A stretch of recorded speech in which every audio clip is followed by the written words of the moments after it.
Levy व्यवस्था 6वां अध्याय वचन 1 से लेकर 30 तक।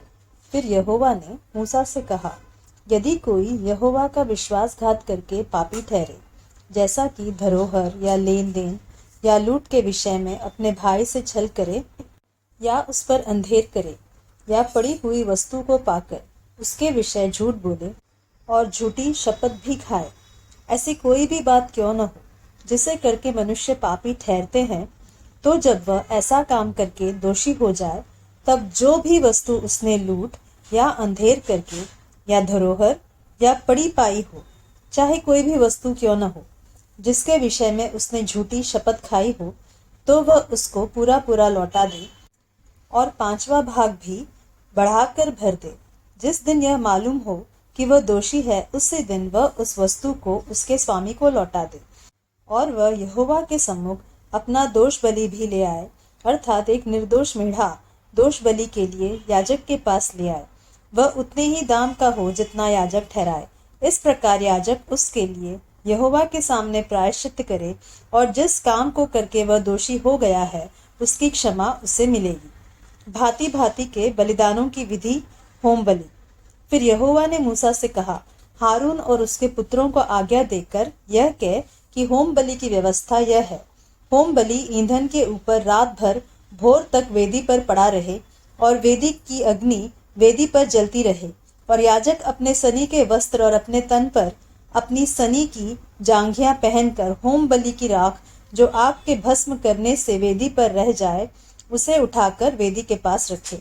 तब वह अपने ये वस्त्र उतार कर दूसरे वस्त्र पहनकर राख को छावनी के बाहर किसी शुद्ध स्थान पर ले जाए। वेदी पर अग्नि जलती रहे और कभी बुझने न पाए, और याजक प्रतिदिन भोर को उस पर लकड़ियां जलाकर होम बलि के टुकड़ों को उसके ऊपर सजाकर धर दे, और उसके ऊपर मेल बलियों की चर्बी को जलाया करे। वेदी पर आग लगातार जलती रहे, वह कभी बुझने न पाए। अन्न बलि। अन्न बलि की व्यवस्था इस प्रकार है। हारून के पुत्र उसको वेदी के आगे यहोवा के समीप ले आए, और वह अन्न बलि के तेल मिले हुए मैदे में से मुट्ठी भर और उस पर का सब लोबान उठाकर अन्न बलि के स्मरणार्थ इस भाग को यहोवा के सम्मुख सुखदायक सुगंध के लिए वेदी पर जलाए, और उसमें से जो शेष रह जाए उसे हारून और उसके पुत्र खाए। वह बिना खमीर पवित्र स्थान में खाया जाए, अर्थात वे मिलाप वाले तंबू के आंगन में उसे खाए। वह खमीर के साथ पकाया न जाए, क्योंकि मैंने अपने हव्य में से उसको उनका निज भाग होने के लिए उन्हें दिया है। इसलिए जैसा पाप बलि और दोष बलि परम पवित्र है, वैसा ही वह भी है। हारून के वंश के सब पुरुष उसमें से खा सकते हैं। तुम्हारी पीढ़ी पीढ़ी में यहोवा के हवनों में से यह उनका भाग सदैव बना रहेगा। जो कोई उन हवनों को छुए वह पवित्र ठहरेगा।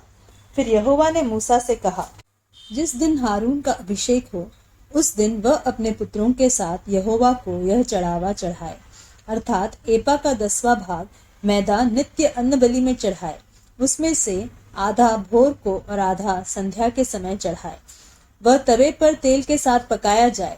जब वह तेल से तर हो जाए, तब उसे ले आना। इस अन्न बलि के पके हुए टुकड़े यहोवा के सुखदायक सुगंध के लिए चढ़ाना। हारून के पुत्रों में से जो भी उस याजक पद पर अभिषिक्त होगा, वह भी उसी प्रकार का चढ़ावा चढ़ाया करे। यह विधि सदा के लिए है कि यहोवा के सम्मुख वह संपूर्ण चढ़ावा जलाया जाए। याजक के संपूर्ण अन्न बलि भी सब जलाए जाए, वह कभी न खाया जाए। पाप बलि। फिर यहोवा ने मूसा से कहा, हारून और उसके पुत्रों से यह कह कि पाप बलि की व्यवस्था यह है।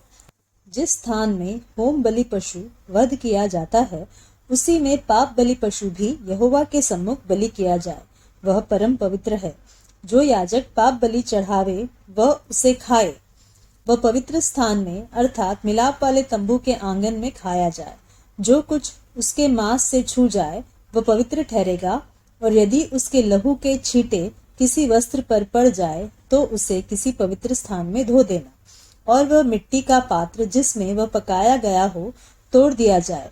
यदि वह पीतल के पात्र में उबाला गया हो, तो वह मांजा जाए और जल से धो लिया जाए। याजकों में से सब पुरुष उसे खा सकते हैं, वह परम पवित्र वस्तु है। पर जिस पाप बलि पशु के लहू में से कुछ भी लहू मिलाप वाले तंबू के भीतर पवित्र स्थान में प्रायश्चित करने को पहुंचाया जाए, उसका मांस कभी न खाया जाए, वह आग में जला दिया जाए।